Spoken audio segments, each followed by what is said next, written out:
పెరుగు వడ ఎంతమందికి ఇష్టం? నేనైతే వడలు ఉంటే చాలు ఇలా అయితే చేసుకునేస్తాను. ఇది ఎలా చేసుకుంటానో నేనైతే చూపిస్తాను ఇప్పుడు మీకు. దీన్నే దహి వడ కూడా అంటారు.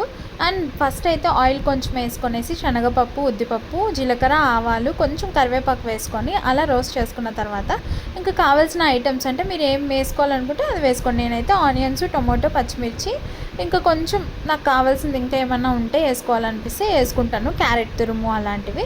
సో అవన్నీ వేసుకున్న తర్వాత లైట్గా పసుపు, ఇంకా కావాల్సినంత సాల్ట్ అయితే వేసుకొనేసి పెరుగు దీంట్లోకి వేసుకొని బాగా మంచిగా మిక్స్ చేసుకోవాలి.